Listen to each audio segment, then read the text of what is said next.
Hey, what's up, guys? My name is John, but people call me Narwhal on the internet, and I'm in the process of watching through every single superhero movie ever made, because up until a few weeks ago, I'd never seen any of them, and I thought this would make good content. So here we go. Today is part 16 of this series, which means we're on Sam Raimi's Spider-Man. A lot of you guys on TikTok were relentless in the comments just every day. We're like, when are you gonna watch Spider-Man? When are you gonna watch Spider-Man? Dude, when are you gonna watch Sam Raimi's Spider-Man? Dude, it's so good!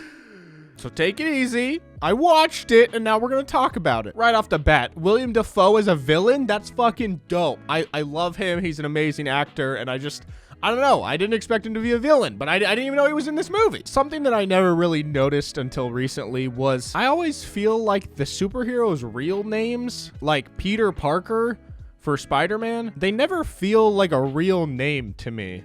You know what I'm saying? Like, it's probably because I know in my head that they're going to be a superhero, so I think of them as Spider-Man rather than as his name, Peter Parker. But I feel that way about everything. Like Bruce Wayne, Blade. I don't even know Blade's real name or if he has a real name. Clark Kent. All those names, they sound like wrong. They don't sound like a real person's name. But I'm sure there's people with those names. Like, they probably could have named Peter Parker Ben Johnson, which I'm sure there's a ton of real people, like that's a common name, but I think it would just still feel fake, and I don't know why that is. If anyone else feels that way, let me know. But regardless, I have to say, I thought this movie was pretty good. At the start of the movie, when Peter was trying to hype himself up to go talk to MJ, and it took him like a long time, and he really had to mentally prepare for that, I totally felt that, and I was like, that is super relatable, and I think almost everybody can relate to being in that scenario at some point. But how the hell does this guy miss the bus 2 days in a row, dog? Like, it doesn't seem like he has to go that far from his house to where he catches the bus. The first day he misses the bus, and then he goes on the field trip, and then he gets bitten by a spider, and then he becomes Spider-Man. The second, you're telling me, if the day after you just got bit by a spider that turned you into fucking Spider-Man, wouldn't your anxiety be through the roof to the point to where missing the bus would be pretty goddamn hard? Like, he was probably awake since all night. He probably didn't even go to sleep. I just can't believe that someone would miss the bus 2 days in a row, dude. Like, get your shit together. I don't really care. I just, you know, that's not a flaw. Like, I really don't care at all, but I just was like, dude, come on, man. Something I mentioned in my TikTok review for this movie was that there's this bully that bullies Peter at school named Flash, or I don't know if they call him the Flash or whatever his name is. And I was like, isn't it kind of dumb that like this franchise named this guy Flash, and then there's the other, you know, the main superhero named Flash that's famous, and people inform me that like one's Flash, one's the Flash, and they're different companies and different times or whatever the fuck, and that's fine. But still, whichever one was created after the other one had already been made, why didn't they think of any other name? Like, the word Flash is a pretty basic word, so why don't they just name one Bolt, or name one Dash, or name one, you know what I mean? I don't really care, but that Flash guy in this movie was a loser, and I was just like, couldn't they have named him literally anything else? All right, I'm gonna say my favorite line from the movie, and then I want someone to comment the timestamp from the movie that this scene is at, because I'm sure some of you nerds have this whole movie memorized. I cried like a baby when you played Cinderella.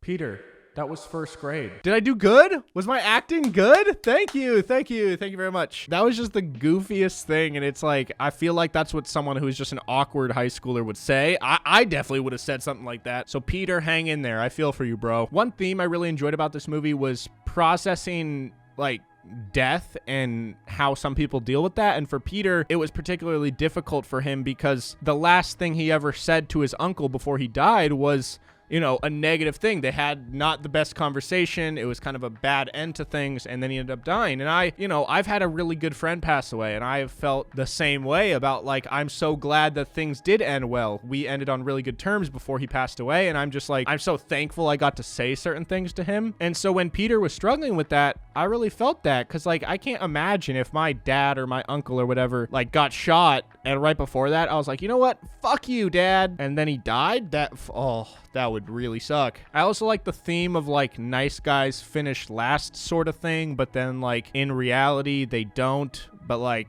you know, you're gonna finish last for a while, and then maybe years down the road, the nice guy will finish first, but you're gonna lose a bunch along the way, which, by the way, fucking stupid. I hate the nice guys finish last. Maybe I should just be a dick. Probably not. I don't think that'll work either. Holy shit, another actor showed up that I didn't expect, and it's J.K. Simmons, and I just love him. He is so good at playing just a hateable boss. He's probably the best hateable boss character there is, or just hateable leader, just mean guy. And in this movie, he's kind of like, he's likable but hateable at the same time. He's really charismatic, but in like the worst way. If you guys haven't seen Whiplash, it's one of my favorite movies of all time, and he is terrifying in that movie. I actually had a basketball coach that reminds me exactly of J.K. Simmons' character in Whiplash, and I have like PTSD because of it. But super good movie. Something I've picked up on that was just hilarious to me is a lot of times in these movies, they have these fights in downtown or very populated, busy areas. So there's chunks of skyscrapers and cranes and wood and blocks just falling to the ground. They obliterate like a quarter of the city. And then as soon as the fight ends, like Spider-Man and whoever is like happy and they're loving each other, kissing. And the dumbass part of my brain is always thinking about, bro, think about how much money it's gonna cost to repair all of this, or how many civilians just died from all the debris that fell down, and how many months it's gonna take to rebuild the main part of downtown that you just destroyed. And I can't imagine that Spider-Man is going to help out with the manual labor. Like, he doesn't have the skill set for that. So who's really the villain in this scenario, huh? What if they had a battle in an elementary school and then they plow through the buildings and kill a bunch of kids? I don't know, man. I'm just saying. I actually really don't know what I'm saying there. It was just an observation. I think my favorite shot of the whole movie is when Willem Dafoe's character is looking at himself in the mirror and kind of transitioning into the Green Goblin. It was just so awesome, and seeing him change back and forth, and just the creativity. Like, at the time, the technology wasn't insane, and so using that mirror to like switch characters, it was really cool for me to see, because I'm pretty sure that that is just a very easy practical effect they can do, and it just turned out so well. Something that I didn't really understand that maybe some of you guys who have seen the movie a bunch can inform me on in the comments down below is near the end when Peter Parker's grandma's in the hospital and then he's there and then MJ comes and they kind of start talking as the grandma's apparently like in the hospital. Was the grandma not even sick? Because at one point the grandma kind of grins and like opens her eyes as she's like basically eavesdropping as to what Peter's saying. And I was just kind of confused. I was like, did the grandma literally just full send it to go all the way to the hospital just to wingman for Peter? Because if that's the case, shout out to you, grandma. You're a legend for that. Once again, I have no idea how she doesn't recognize that Peter is Spider-Man. It seems pretty obvious. Somebody commented telling me that the way that they get around this in the comics, like this plot hole, is that apparently the mask or whatever face covering these superheroes use muffles their voice enough to where you can't really tell that it's the same person. If that's the case, why don't they do that in the movies? Make it a little harder to tell that it's him. Why would they not do that? I don't know. And obviously the movies don't have to be exactly like the source material, but that just seems to make sense. Like, I really don't understand why they wouldn't do that. Because when they don't, I honestly just look at MJ like she's an idiot. I look at her the same way I look at Dora when it was on TV when I was too old for it. They're like, where's the ocean? And they're standing on a dock and the ocean is all behind them. And I'm like,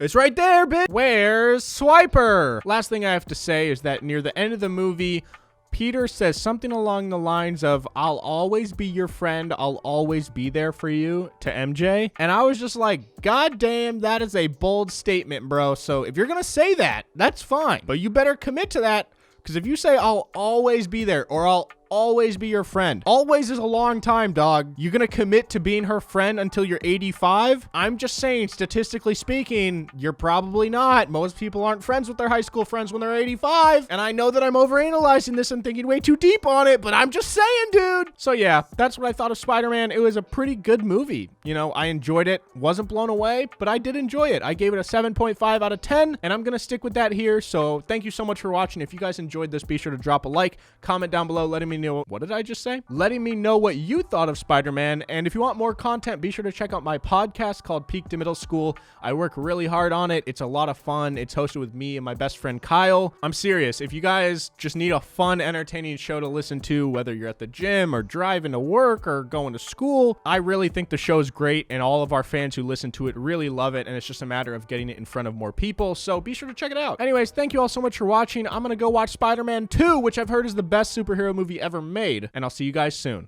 Peace out.